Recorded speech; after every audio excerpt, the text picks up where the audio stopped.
Hello students, कैसे हैं आप। पिछले वीडियो में हमने पाठ 16 नीति दशक पाठ के दोहों का शास्वर वाचन कर कवि के द्वारा प्रस्तुत निहित भाव को समझने का प्रयास किया। आज हम इस पाठ से प्राप्त अनुभव विस्तार को साझा करेंगे और प्रश्नों का अभ्यास करेंगे। वस्तुनिष्ठ प्रश्न पहले का सही जोड़िया बनाइए। आप न काहू काम के, डार पात फल फूल।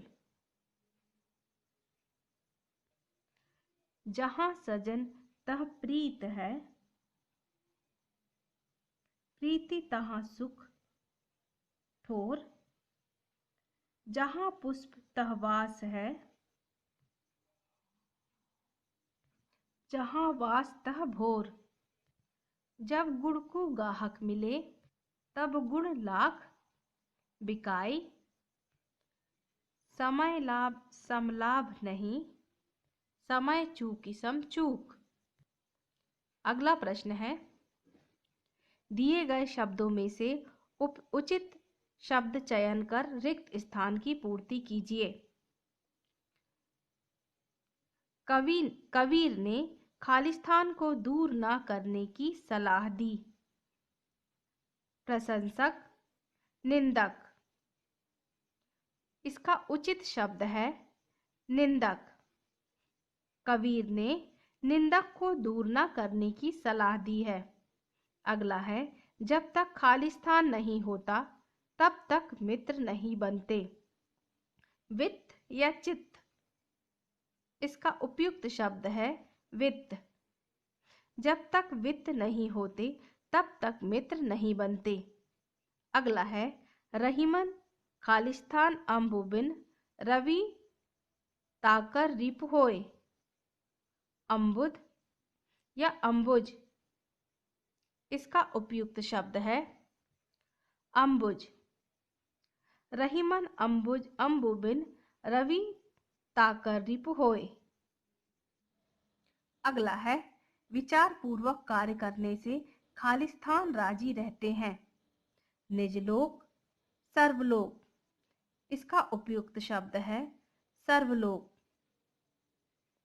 विचार पूर्वक कार्य करने से सर्वलोक राजी रहते हैं।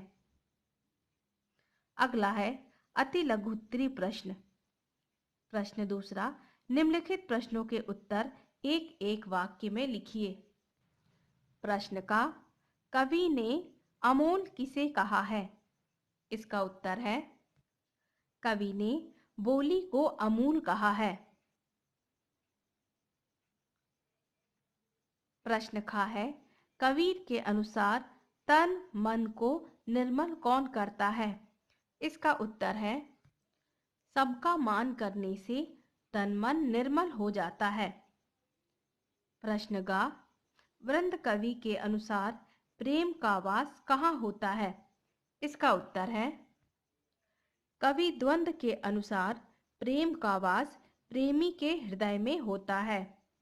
अगला प्रश्न है, रहीम कवि के अनुसार ऊख और प्रेम में गांठ पड़ जाने से क्या होता है?